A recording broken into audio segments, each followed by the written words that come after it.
नमस्कार दोस्तों, आज द किस्सेबाज के ऊपर आप मुंशी प्रेमचंद जी की एक बड़ी ही खूबसूरत कहानी सुनने जा रहे हैं। पूस की रात, मेरी यानी आशीष त्रिपाठी की आवाज़ में। और इस कहानी के दो प्रमुख किरदार हैं, गरीब किसान हल्कू और उसका वफादार कुत्ता झबरा। साथ ही साथ कहानी के कुछ अंश में किसान हल्कू की पत्नी मुन्नी का भी जिक्र हुआ है और कहानी के शुरुआत में एक लेनदार सहना का भी जिक्र हुआ है। तो बस आपकी इजाज़त से शुरू करता हूँ। हल्कू ने आकर स्त्री से कहा, सहना आया है, लाओ जो रुपए रखे हैं उसे दे दूं, किसी तरह गला तो छूटे। मुन्नी झाड़ू लगा रही थी, पीछे फिरकर बोली, 3 ही तो रुपए हैं, दे दोगे तो कंबल कहाँ से आवेगा? माघ पूस की रात हार में कैसे कटेगी? उससे कह दो फसल पर दे देंगे, अभी नहीं। हल्कू एक क्षण अनिश्चित दशा में खड़ा रहा। पूस सिर पर आ गया। कंबल के बिना हार में रात को वह किसी तरह नहीं जा सकता। मगर सहना मानेगा नहीं, घुड़कियाँ जमाएगा, गालियाँ देगा। बला से जाड़ों में मरेंगे, बला तो सिर से टल जाएगी। यह सोचता हुआ वह अपनी भारी भरकम डील लिए हुए, जो कि उसके नाम को झूठ सिद्ध करता था, स्त्री के समीप आ गया और खुशामद करके बोला, ला दे दे, गला तो छूटे, कंबल के लिए कोई दूसरा उपाय सोचूंगा। मुन्नी उसके पास से दूर हट गई और आंखें तरेरती हुई बोली, कर चुके दूसरा उपाय, जरा सुनूं तो, कौन सा उपाय करोगे? कोई खैरात दे देगा कंबल? न जाने कितनी बाकी हैं जो किसी तरह चुकने ही नहीं आती। मैं कहती हूँ तुम क्यों नहीं खेती छोड़ देते, मर मर काम करो, उपज हो तो बाकी दे दो, चलो छुट्टी हुई। बाकी चुकाने के लिए ही तो हमारा जन्म हुआ है, पेट के लिए मजूरी करो, ऐसी खेती से बाज आए। मैं रुपए न दूंगी, बिल्कुल न दूंगी। हल्कू उदास होकर बोला, तो क्या गाली खाऊं? मुन्नी ने तड़प कर कहा, गाली क्यों देगा, उसका राज है क्या? मगर यह कहने के साथ ही उसकी तनी भौहें ढीली पड़ गईं। हल्कू के उस वाक्य में जो कठोर सत्य था, मानो एक भीषण जंतु की भांति उसे घूर रहा था। उसने जाकर आले पर से रुपए निकाले और लाकर हल्कू के हाथ पर रख दिए। फिर बोली, तुम छोड़ दो अब की से खेती, मजूरी में सुख से एक रोटी तो खाने को मिलेगी, किसी की धौंस तो न रहेगी। अच्छी खेती है, मजूरी करके लाओ, वह भी उसमें झोंक दो, उस पर धौंस। हल्कू ने रुपए लिए और इस तरह बाहर चला मानो अपना हृदय निकाल कर देने जा रहा हो। उसने मजूरी से एक एक पैसा काट कपट कर 3 रुपए कंबल के लिए जमा किए थे। वह आज निकले जा रहे थे। एक एक पग के साथ उसका मस्तक अपनी दीनता के भार से दबा जा रहा था। पूस की अंधेरी रात, आकाश पर तारे भी ठिठुरते हुए मालूम हो रहे थे। हल्कू अपने खेत के किनारे ऊख के पत्तों की एक छतरी के नीचे बांस के खटोले पर अपनी पुरानी गाढ़े की चादर ओढ़े पड़ा कांप रहा था। खाट के नीचे उसका संगी कुत्ता झबरा पेट में मुंह डाले सर्दी से कूं कूं कर रहा था। 2 में से एक को भी नींद न आती थी। हल्कू ने घुटनियों को गर्दन में चिपकाते हुए कहा, क्यों झबरा, जाड़ा लगता है? कहता तो था घर में पुआल पर लेटा रह, तो यहाँ क्या लेने आया था? अब खाओ ठंड, मैं क्या करूँ? जानते थे मैं यहाँ हलवा पूरी खाने आ रहा हूँ, दौड़े दौड़े आगे चले आए। अब रो नानी के नाम को। झबरा ने पड़े पड़े दुम हिलाई और अपनी कुंकू को दीर्घ बनाता हुआ एक बार जम्हाई लेकर चुप हो गया। उसकी श्वान बुद्धि ने शायद यह ताड़ दिया था कि स्वामी को मेरी कुंकू से नींद नहीं आ रही है।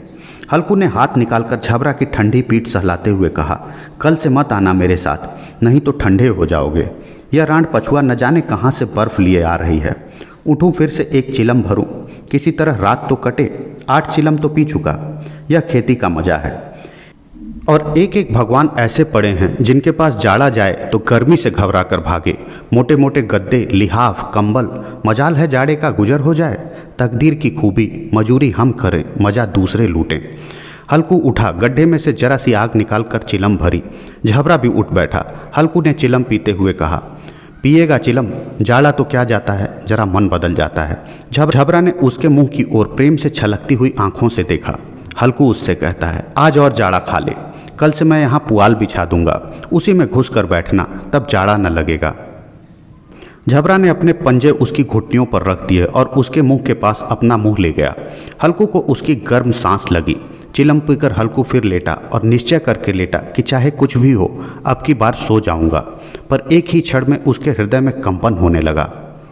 कभी इस करवट लेटता, कभी उस करवट, पर जाड़ा किसी पिशाच की भांति उसकी छाती को दबाए हुए था।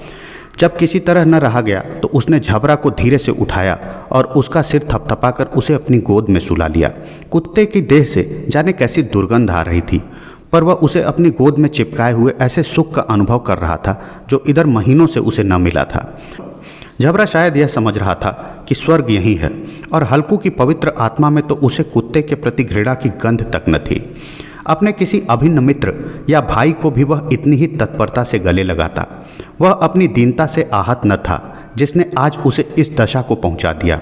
नहीं, इसी अनोखी मैत्री ने जैसे उसकी आत्मा के सब द्वार खोल दिए थे और उनका एक एक अणु प्रकाश से चमक रहा था। सहसा झबरा ने किसी जानवर की आहट पाई। इस विशेष आत्मीयता ने उसमें एक नई स्फूर्ति पैदा कर दी थी जो हवा के ठंडे झोंकों को तुच्छ समझती थी। वह झपट कर उठा और छपरी से बाहर आकर भौंकने लगा। हल्कू ने उसे कई बार चुमकार कर बुलाया पर वह उसके पास न आया। हार में चारों तरफ दौड़ दौड़ कर भौंकता रहा। एक क्षण के लिए आ भी जाता तो तुरंत ही फिर दौड़ता। कर्तव्य उसके हृदय में अरमान की भांति ही उछल रहा था। 1 घंटा और गुजर गया। रात ने शीत को हवा से धधकाना शुरू किया। हल्कू उठ बैठा और दोनों घुटनों को छाती से मिलाकर सिर को उसमें छिपा लिया। फिर भी ठंड कम न हुई। ऐसा जान पड़ता था सारा रक्त जम गया है। धमनियों में रक्त की जगह हिम बह रहा है। उसने झुककर आकाश की ओर देखा।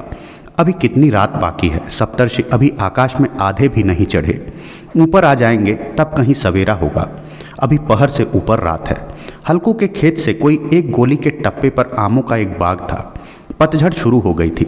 बाग में पत्तियों का ढेर लगा हुआ था। हल्कू ने सोचा चलकर पत्तियां बटोरूं और उन्हें जलाकर खूब तापूं। रात को कोई मुझे पत्तियां बटोरते देखे तो समझेगा कोई भूत है। कौन जाने कोई जानवर ही छुपा बैठा हो। मगर अब तो बैठे नहीं रहा जाता। उसने पास के अरहर के खेत में जाकर कई पौधे उखाड़ लिए और उनका एक झाड़ू बनाकर हाथ में सुलगता हुआ उपला लिए बगीचे की तरफ चला। झबरा ने उसे आते देखा तो पास आया और दुम हिलाने लगा। हल्कू ने कहा, अब तो नहीं रहा जाता झबरू, चलो बागीचे में पत्तियां बटोर कर तापें। टांठे हो जाएंगे तो फिर आकर सोएंगे, अभी तो बहुत रात है। झबरा ने कूं कूं करके सहमति प्रकट की और आगे आगे बागीचे की ओर चला। बागीचे में खूब अंधकार छाया हुआ था और अंधकार में निर्दय पवन पत्तियों को कुचलता हुआ चला जाता था। वृक्षों से ओस की बूंदें टप टप नीचे टपक रही थीं। एकाएक एक झोंका मेहंदी के फूलों की खुशबू लिए हुए आया। हल्कू ने कहा, कैसी अच्छी महक आई झबरू, तुम्हारी नाक में भी तो सुगंध आ रही है। झबरा को कहीं जमीन पर एक हड्डी पड़ी मिल गई थी। उसे चिंचोड़ रहा था। हल्कू ने आग जमीन पर रख दी और पत्तियां बटोरने लगा। जरा देर में पत्तियों का ढेर लग गया। हाथ ठिठुरते जाते थे, नंगे पांव गले जाते थे और वह पत्तियों का पहाड़ खड़ा कर रहा था। इसी अलाव में वह ठंड को जलाकर भस्म कर देगा। थोड़ी देर में अलाव जल उठा। उसकी लौ ऊपर वाले वृक्ष की पत्तियों को छू छू कर भागने लगी। उस अस्थिर प्रकाश में बागीचे के विशाल वृक्ष ऐसे मालूम होते थे मानो उस अथाह अंधकार को अपने सिरों पर संभाले हुए हों। अंधकार के उस अनंत सागर में यह प्रकाश एक नौका के समान हिलता मचलता हुआ जान पड़ता था। हल्कू अलाव के सामने बैठा आग ताप रहा था। एक क्षण में उसने दोहर उतारकर बगल में दबा ली। दोनों पांव फैला दिए मानो ठंड को ललकार रहा हो। तेरे जी में जो आए सो कर। ठंड की असीम शक्ति पर विजय पाकर वह विजय गर्व को हृदय में छिपा न सकता था। उसने झबरा से कहा, क्यों झब्बर, अब ठंड नहीं लग रही है? झब्बर ने कूं कूं करके मानो कहा, अब क्या ठंड लगती ही रहेगी? पहले से यह उपाय न सूझा, नहीं इतनी ठंड क्यों खाते? झब्बर ने पूंछ हिलाई। अच्छा आओ इस अलाव को कूद कर पार करें, देखें कौन निकल जाता है। अगर जल गए बच्चा तो मैं दवा न कराऊंगा। झब्बर ने उस अग्नि राशि की ओर कातर नेत्रों से देखा। हल्कू कहता है, मुन्नी से कल न कह देना, नहीं तो लड़ाई करेगी। यह कहता हुआ वह उछला और उस अलाव के ऊपर से साफ निकल गया। पैरों में जरा लपट लगी पर वह कोई बात न थी। झबरा आग के गिर्द घूमकर उसके पास आ खड़ा हुआ। हल्कू ने कहा, चलो चलो इसकी सही नहीं, ऊपर से कूद कर आओ। वह फिर कूदा और अलाव के इस पार आ गया। पत्तियां जल चुकी थी। बागीचे में फिर अंधेरा छा गया था। राख के नीचे कुछ कुछ आग बाकी थी जो हवा का झोंका आ जाने पर जरा जाग उठती थी पर एक क्षण में फिर आंखें बंद कर लेती थी। हल्कू ने फिर चादर ओढ़ ली और गर्म राख के पास बैठा हुआ एक गीत गुनगुनाने लगा। उसके बदन में गर्मी आ गई थी पर ज्यों ज्यों शीत बढ़ती जाती उसे आलस से दबाए लेता था। झबरा जोर जोर से भूंक कर खेत की ओर भागा। हल्कू को ऐसा मालूम हुआ कि जानवरों का एक झुंड खेत में आया है। शायद नीलगायों का झुंड था। उनके कूदने दौड़ने की आवाज़ें साफ कान में आ रही थी। फिर ऐसा मालूम हुआ कि खेत में चर रहे हैं। उनके चबाने की आवाज़ चर चर सुनाई देने लगी। उसने दिल में कहा, नहीं, झबरा के होते कोई जानवर खेत में नहीं आ सकता। नोच ही डाले, मुझे भ्रम हो रहा है। कहाँ अब तो कोई आवाज़ सुनाई नहीं देता। मुझे कैसा धोखा हुआ।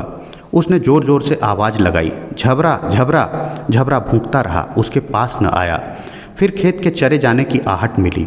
अब वह अपने को धोखा न दे सकता था। उसे अपनी जगह से हिलना जहर लग रहा था। कैसा दंदाए हुआ था। इस जाड़े पाले में खेत में जाना, जानवरों के पीछे दौड़ना असह्य जान पड़ता था। वह अपनी जगह से न हिला। उसने ज़ोर ज़ोर से आवाज़ लगाई, लिहो लिहो लिहो। झबरा फिर भूंक उठा। जानवर खेत चर रहे थे। फसल तैयार है। कैसी अच्छी खेती थी, पर ये दुष्ट जानवर उसका सर्वनाश किए डालते हैं। हल्कू पक्का इरादा करके उठा और 2-3 कदम चला, पर एकाएक हवा का एक ऐसा ठंडा चुभने वाला बिच्छू के डंक का सा झोंका लगा कि वह फिर बुझते हुए अलाव के पास आ बैठा और राख को कुरेद कर अपनी ठंडी देह को गरमाने लगा। झबरा अपना गला फाड़ डालता था। नीलगाय खेत का सफाया किए डालती थी और हल्कू गर्म राख के पास शांत बैठा हुआ था। अकर्मण्यता ने रस्सियों की भांति उसे चारों तरफ से जकड़ रखा था। उसी राख के पास गर्म जमीन पर वह चादर ओढ़कर सो गया। सवेरे जब उसकी नींद खुली तब चारों तरफ धूप फैल गई थी और मुन्नी कह रही थी, क्या आज सोते ही रहोगे? तुम यहाँ आकर रम गए और उधर सारा खेत चौपट हो गया। हल्कू ने उठकर कहा, क्या तू खेत से होकर आ रही है? मुन्नी बोली, हाँ, सारे खेत का सत्यानाश हो गया। भला ऐसा भी कोई सोता है? तुम्हारे यहाँ मड़ैया डालने से क्या हुआ? हल्कू ने बहाना किया, मैं मरते मरते बचा, तुझे अपने खेत की पड़ी है। पेट में ऐसा दर्द हुआ कि मैं ही जानता हूँ। दोनों फिर खेत के डांठ पर आए। देखा सारा खेत रौंदा पड़ा है और झबरा मड़ैया के नीचे चित लेटा पड़ा है, मानो प्राण ही न हो। दोनों खेत की दशा देख रहे थे। मुन्नी के मुख पर उदासी छाई थी, पर हल्कू प्रसन्न था।